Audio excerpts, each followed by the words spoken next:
Hello there, Sev here from Motorhome Dealer Group and welcome to this video guide on the Nord Elettronica NE101. This particular model is the C3 variant. Now, this video guide is going to cover what the buttons do, how to interpret the information it tells us, so that you feel comfortable using this control panel to operate your leisure vehicle.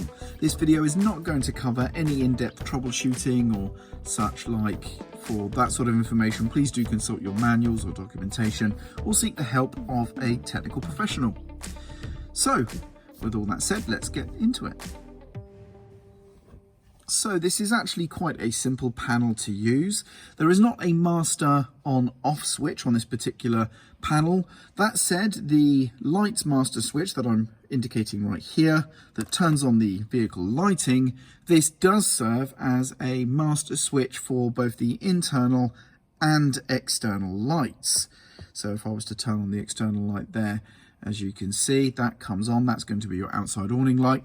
If I turn off the main lights master, all of the lights go out. So without this particular switch being on, you cannot have the outside or exterior lighting on either. So that's internal and exterior lighting, nice and simple. We then have your master water pump switch, so turn that on and your water pump's now going to have power. You may have noticed over here we do have a 12 volt socket as well. This is the standard UK 12 volt socket. Then we have, of course, a lot more stuff over here, which looks quite confusing at first glance, but it's actually rather simple. We have a test button that is going to then illuminate LEDs over here to give us certain information regarding our batteries and water tanks. So the first press of the test button here is going to highlight for 20 seconds the leisure battery voltage and the fresh water tank level. So as you can see, it's telling us what it's showing here. So it's showing us our leisure battery and freshwater tank. So that's our leisure battery voltage, and that is our freshwater tank level. Now, to understand what these LEDs are meaning here on the battery voltage, if we just see the flashing red LED here, so if I just press the test button, just so you can see there's no red LED at the moment, but if one like this was here and it was flashing red, that means we've got less than 10 volts in our leisure battery. If the red LED is on its own, but it is not flashing, so it looks just like this, but on this scale here, just a red LED on its own, that means we have somewhere between 10 and 11 volts. The 1/3 green LED illuminated means we have between 11 and 12 volts. The 2/3 LED means we have between 12 and 12.6 volts. And if we see the 3 out of 3 top LED illuminated, which isn't at the moment, then that means we have more than 12.6 volts in the battery. So that's how to interpret the battery readings there with that LED segmented display.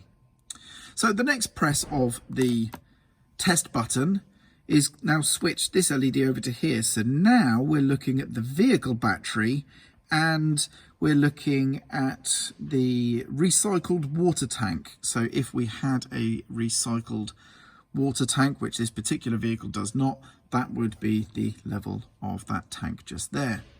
So as you can see, we just press once for the leisure battery and fresh, press again for the vehicle battery and recycled water, and it just alternates between those two. Now on vehicles fitted with a grey water or a wastewater tank, that is the indicator just here that will illuminate when the tank is in need of attention, i.e. it needs to be emptied, basically.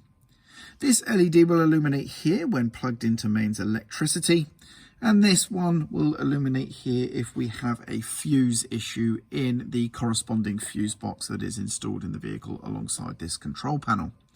What I'm going to do now is just plug this vehicle into mains electricity just so you can see what the panel looks like when the vehicle has a working main supply. So now the vehicle has a working main supply, you can see we have the corresponding LED illuminated just there. And now when I press the test button, we see a reciprocating set of illuminating LEDs here on the battery voltage display to indicate that the leisure battery is indeed charging. So it's just showing it sort of powering up, if you will. And then the next press, we see the vehicle battery voltage. That is showing as it was before. That is not charging, so that just shows a steady reading there. So yeah, that's what it looks like on mains electric power.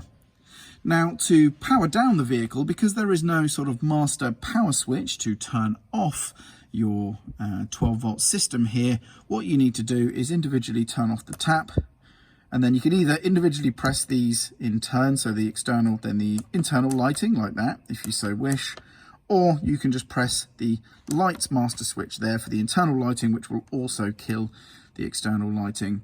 And that is it. That is as shut down as you can go using this panel alone. And the LED here showing we're plugged into mains electric will stay illuminated. But there we go. That's how to use the Nord Elettronica NE101 control panel. I'm Sev. I hope you found this video useful, and thank you very much for watching.